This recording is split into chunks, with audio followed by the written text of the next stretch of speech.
sou Daniela Gonzato, repórter da Beta Redação Política, e hoje estamos aqui com Sônia Guajajara, líder indígena e política brasileira. Bem-vinda, Sônia, muito obrigada pela presença. Olá, Daniela, obrigada, muito obrigada pelo convite. Eu que agradeço. Vamos começar então com as perguntas. Bom, primeiramente, nós gostaríamos de saber como você analisa o cenário político atual, que mostra um governo que vai na direção oposta dos direitos dos povos indígenas. Temos, por exemplo, o projeto de lei 191 de 2020, que libera a mineração em terras indígenas, o projeto de lei 490 de 2007, que traz o fim das demarcações dos territórios, e a ação do Supremo Tribunal Federal com um marco temporal. Sim. Então, essas são algumas das medidas que tramitam no âmbito dos três poderes da União. O 91 foi articulado pelo próprio presidente, com o Congresso Nacional, sua base aliada ali, para aprovar, imediatamente. E agora, no dia 9 de março, eles acabaram aprovando um requerimento em regime de urgência para aprovar o mais rápido possível, Então, esse requerimento foi aprovado sob a desculpa de que é urgente explorar minério na Amazônia, principalmente potássio, para poder garantir a produção de fertilizante, que está sendo prejudicado essa importação do Brasil por conta da guerra Rússia-Ucrânia. E a gente sabe que isso não passa de um grande subterfúgio para poder aprovar de vez essa exploração de minérios em territórios indígenas, uma vez que estudos já comprovam que há potássio suficiente já liberados, autorizados em outras regiões para mais 30 anos, Então, isso não justifica essa aceleração para aprovar esse projeto de lei 191, que é o que autoriza mineração em territórios indígenas. E, embora esteja lá no Congresso, foi apresentado pelo próprio Executivo. No Legislativo, tramita o 490, que, sim, além do fim da demarcação de terras indígenas, libera aí os territórios para todo tipo de exploração, seja de madeireiro, seja de garimpeiro, seja para expansão agrícola, para o agronegócio. Então, é uma ameaça direta aos povos indígenas e ao meio ambiente. Foi aprovado na Comissão de Constituição e Justiça em junho do ano passado e agora está para ir ao plenário a qualquer momento e depois segue para o Senado. Nós seguimos nessa articulação, mobilização para impedir essa aprovação. Da mesma forma, tem o 2633, que é o PL da grilagem, que é esse que incentiva invasão de terras e premia grileiros. E esse também já foi aprovado no plenário da Câmara e segue para o Senado a qualquer momento. E esses dias mesmo já saiu o informe deles que eles podem ir para a pauta ainda essa semana. Então, é um projeto de lei que entrega mais de 70 milhões de hectares de terras públicas, que eles chamam de terras não destinadas na Amazônia brasileira. Só que são terras não destinadas porque não regulariza território quilombola, não demarca territórios indígenas, não regulariza unidade de conservação. Então, está ali como terra não destinada, são terras públicas, e aí está aberta agora para todo tipo de invasão. E aí o que eles estão agora fazendo é premiando quem está dentro dessas terras. Então, dessa forma, com o título de posse. Então, dessa forma, as pessoas se sentem muito animadas, motivadas a invadir, porque eles vão comprovar que estão ali há algum tempo e ainda vão receber o título de posse, com essa regularização fundiária por meio do 2633, então essas terras têm sido cada vez mais invadidas e saqueadas, Bom, o marco temporal está no Supremo Tribunal Federal, e por isso que eu falei, que são medidas de retrocessos que tramitam no âmbito dos três poderes da União, Então, o marco temporal está no Supremo Tribunal Federal, o julgamento começou ano passado, foi interrompido por um pedido de vista, do ministro Alexandre de Moraes, e agora ele volta para a pauta no dia 23 de junho. E nós estamos aí, né, agora saindo do acampamento Terra Livre, que aconteceu no início de abril, né, com mais de 8 mil indígenas que estavam ali protestando contra todo esse pacote da destruição. E estamos nos mobilizando agora para voltar em junho, em Brasília, para mais uma mobilização, né, e esse manifesto contra o marco temporal, né? E o marco temporal é bem perigoso, porque é exatamente esse resultado, né, o resultado desse julgamento que vai orientar o futuro das demarcações de terra indígena no Brasil. Né? Então, é muito importante que o Supremo vote contrário a essa tese que estabelece o ano de 88 como um ano base para reconhecer, né, os territórios indígenas. E aí, né, se aprovado, desconsidera toda a tradicionalidade, todo o uso tradicional, né, da ocupação tradicional pelos povos indígenas. Bom, esses são algumas, né, das medidas que estão aí tramitando. Fora isso, tem um discurso de ódio do governo, né, do próprio governo, que acaba incitando sempre uma violência, né, aí ferrenha, que tem feito aumentar conflitos, que tem feito aumentar muito os ataques e as invasões nos territórios indígenas. Vimos agora o caso das crianças Yanomami, né, que foram ali estupradas por garimpeiro ilegal. Uma menina de 12 anos foi morta, né, estuprada até a morte, a outra de 3 anos que estava com ela jogada ao rio. E é impressionante como isso não consegue provocar uma comoção nacional, né? As pessoas escutam, sabem, mas como é uma indígena, parecendo que é um caso normal, né? E com isso se banaliza essa violência. Né? Antes já teve outras invasões, lá mesmo no território Yanomami, teve invasão de garimpeiro que entrou ali com metralhadoras, atirando, né? E ali mesmo atacando as aldeias. Teve a invasão no território Munduruku, tocaram fogo na Casa das Lideranças, né? Tocaram fogo na sede da Associação das Mulheres Munduruku, que fica na cidade, lá em Jacareacanga. Então, assim, são violências que vêm acontecendo normalmente e que sob a conivência desse governo, né, e o próprio incentivo, né, desses próprios órgãos de governo. A exemplo da própria FUNAI, que hoje, ao invés de fazer todo o seu trabalho, né, cumprir a sua missão de proteger os povos e promover direitos, hoje a FUNAI se presta a um papel de perseguir lideranças.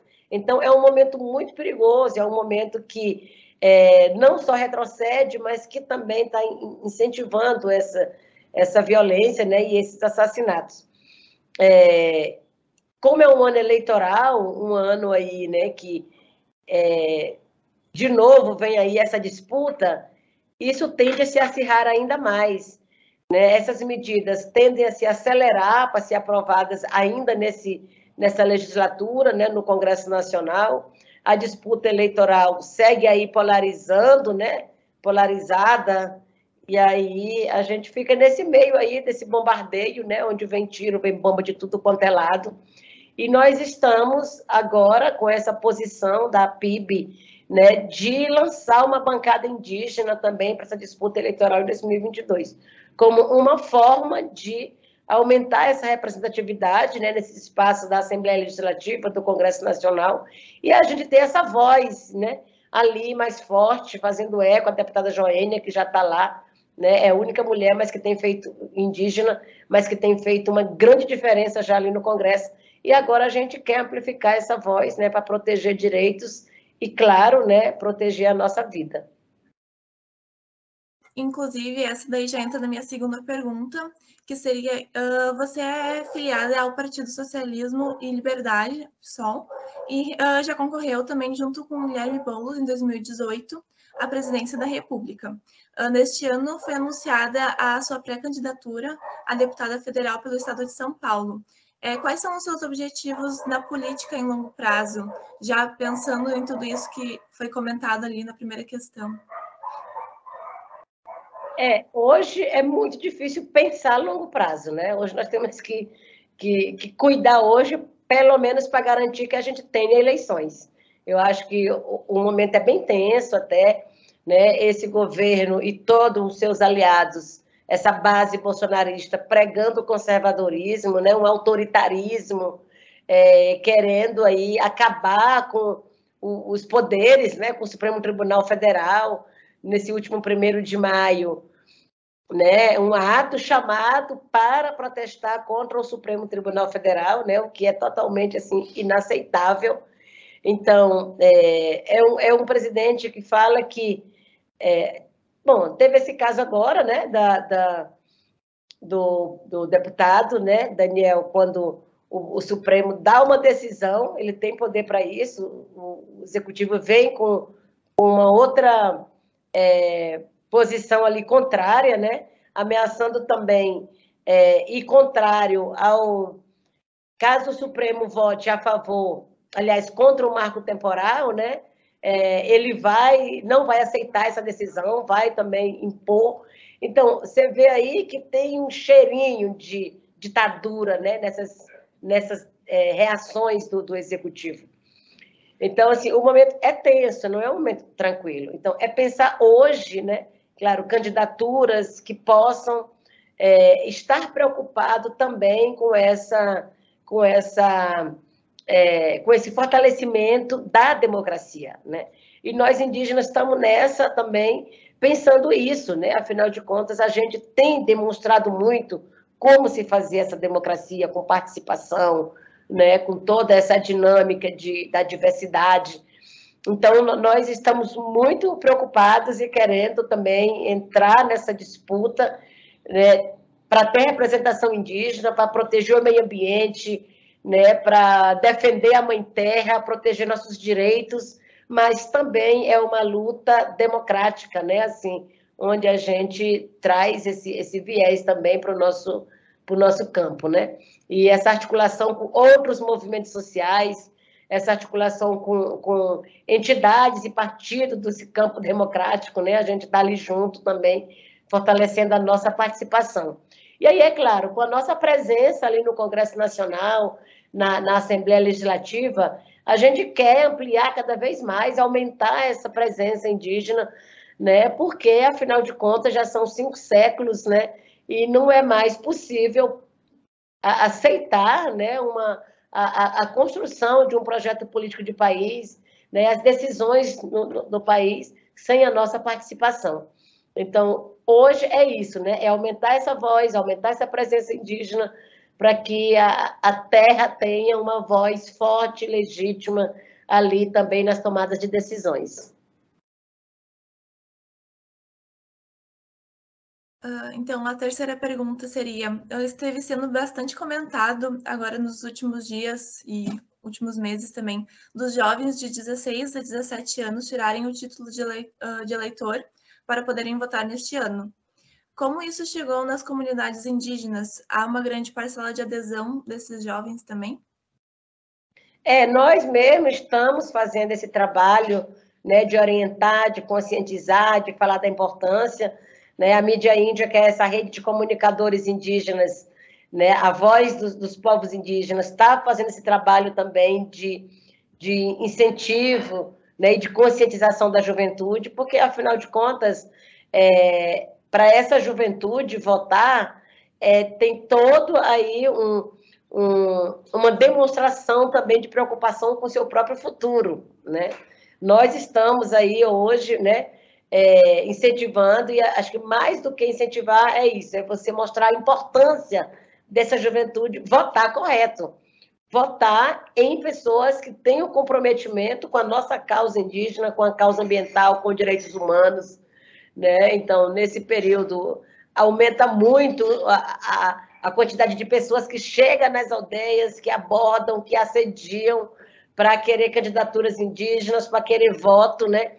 E a gente precisa ter muito cuidado. Então, é importante que tirem os votos, mas é muito mais importante que seja, de fato, um voto consciente.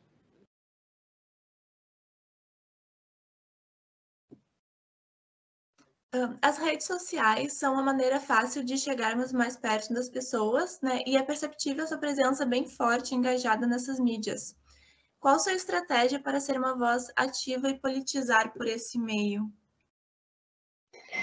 As redes sociais possibilitou que os povos indígenas pudessem ter acesso, né, à comunicação, o que antes nunca foi tão favorável, né, por meio das redes, das mídias tradicionais, né?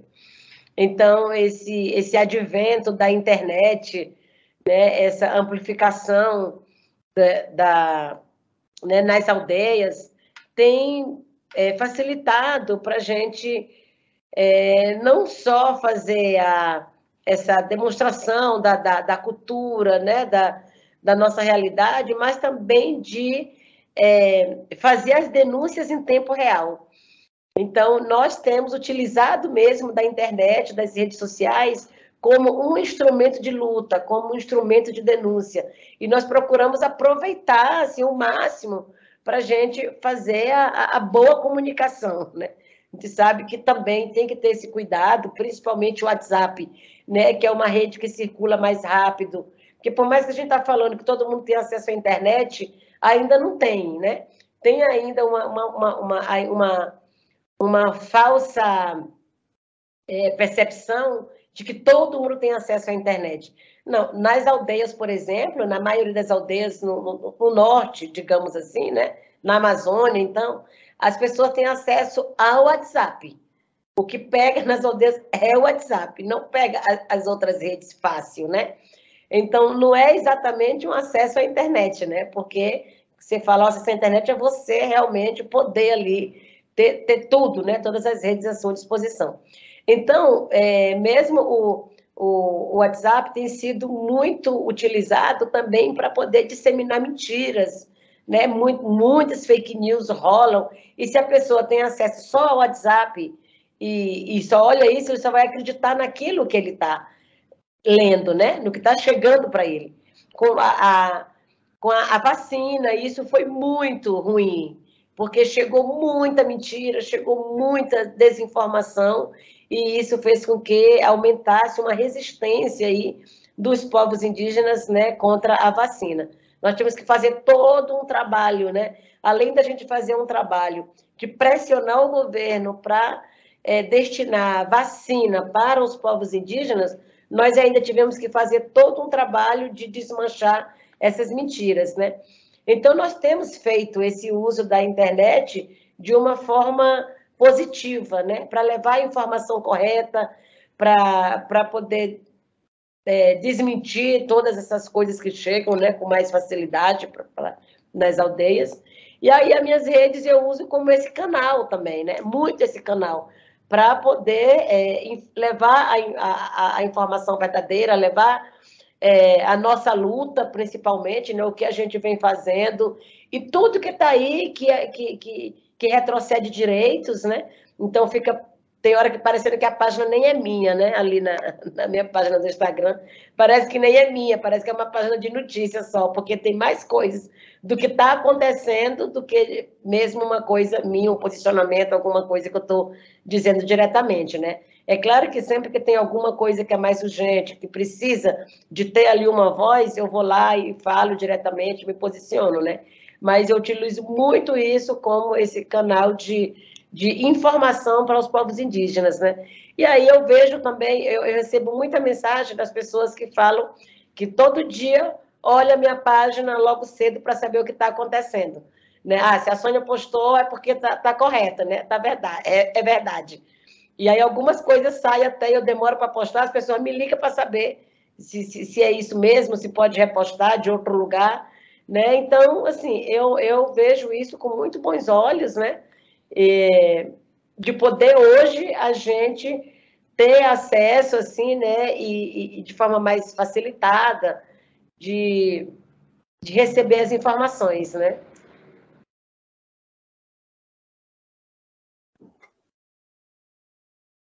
Então, agora a gente vai para a última pergunta, que seria, depois desses 2 anos da Covid-19, é possível ter uma percepção maior de como a pandemia impactou ou tem impactado nos processos de uma frente indígena na política brasileira?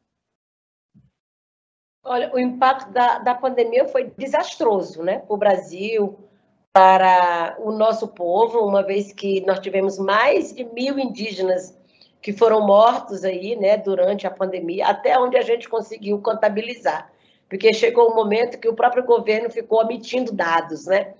E mesmo o impacto da pandemia nos povos indígenas foi monitorado por nós mesmos, pelo movimento indígena, porque o governo chegou a desconsiderar, né, os indígenas que estavam em contexto urbano, os indígenas que estavam em áreas não demarcadas, não eram identificados como indígenas, né?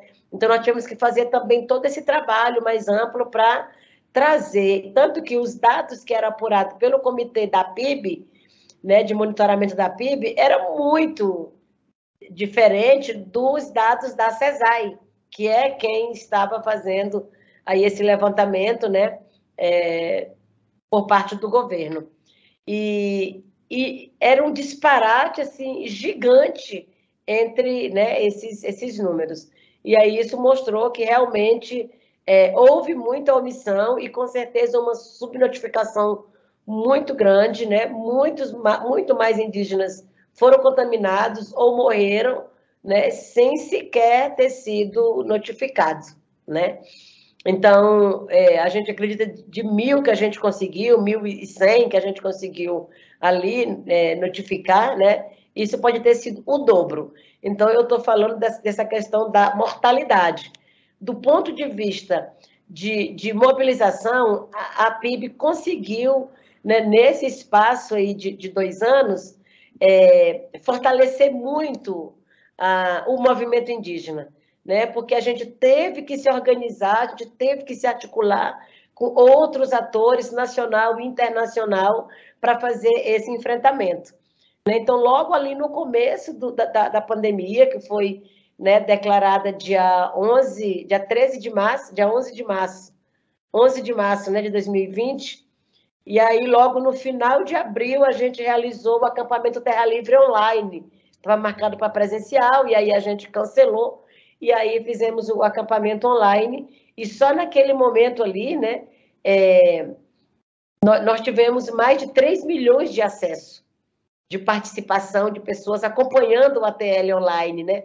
Então, isso também colocou o movimento indígena na frente como assim, o primeiro movimento social a fazer uma grande mobilização online.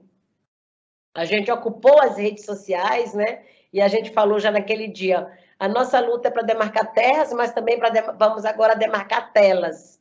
E a gente passou 2020 inteiro fazendo programação, né? Fizemos audiência pública, fizemos assembleias, fizemos muita coisa em 2020, né? E aí, logo depois do acampamento Terra Livre, a gente realizou a Assembleia da Resistência para construir esse plano de enfrentamento. Foi aí que a gente construiu um plano de enfrentamento à pandemia, que originou na websérie, que deu origem à live Maracá Emergência, que depois gerou a websérie Maracá Emergência Indígena, né? E aí foi exatamente essa websérie que fez com que a própria FUNAI fizesse uma denúncia na Polícia Federal contra mim por a gente estar praticando ali atos de lesa pátria, né? E afetando e ali prejudicando o governo. Então, 2020 foi um ano parado, né? Todo mundo em casa, totalmente em casa, mas também muito agitado, porque a gente fez muita agitação nas redes sociais, fizemos muita mobilização, muito manifesto, e conseguimos ampliar, muito assim, ampliar a nossa equipe de trabalho, a nossa rede de articulação nacional e internacional, né? Esse acesso ao Supremo Tribunal Federal foi a primeira vez que o Supremo acatou uma ação apresentada pela própria PIB, pelo movimento indígena. Até então, o Supremo negava e dizia que quem tinha que falar por nós era a FUNAI ou o CIMI, né? Então, para nós, o STF acatar a DPF, né, que gerou a 709, então, para nós já foi uma conquista muito grande, né, junto ao judiciário. E aí foi isso, né? Então, tem os impactos negativos, mas para nós também foi um momento que a gente aproveitou para fortalecer o movimento, né, e trazer essa pauta indígena com as denúncias e com tudo que estava acontecendo em relação à negligência e omissão do governo, né? E aí, com isso, a gente conseguiu criar alguns instrumentos de luta, né, e de pressão junto ao governo para poder atender os povos indígenas, né? Agora, eu queria saber se tem mais alguma coisa que gostaria de acrescentar, alguma fala a mais de perguntas. Eu acho que em relação ao ano eleitoral, né? Nós estamos aí com uma bancada indígena que está nessa disputa, e além, né, da bancada indígena, estamos fazendo esse recorte de mulher indígena, a AMIGA, que é essa articulação de mulheres, né? Que é a Articulação Nacional das Mulheres Indígenas Guerreiras da Ancestralidade. Nós estamos fortalecendo a candidatura de mulheres e estamos aí com mulheres, né?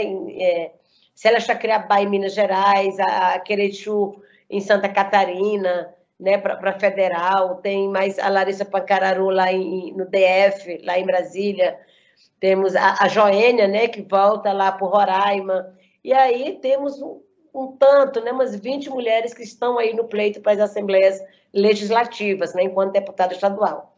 E aí, para nós, isso é muito, né, significativo. Muita gente fala simbólico, mas para nós não é só simbólico, é muito significativo, porque nós não estamos nesse pleito em 2022 só para ter visibilidade. Nós estamos mesmo na disputa para valer. É importante que as pessoas, né, para além de gostar da cultura indígena, para além de achar bonito, né, acreditar, confiar, né, nessas candidaturas, porque a gente não está só para visibilidade, a gente quer de fato ganhar e ocupar esses espaços, né? Então é muito importante que as nossas redes, as nossas mídias alternativas também possam procurar saber onde que estão essas candidaturas indígenas e também apoiar. É isso então, Sônia, muito obrigada por seu tempo, por estar aqui falando com a Beta Redação. E, enfim, agradeço demais por tudo. Muito obrigada. Tá, joia. Um abraço, querida. Obrigada, viu? Abraço.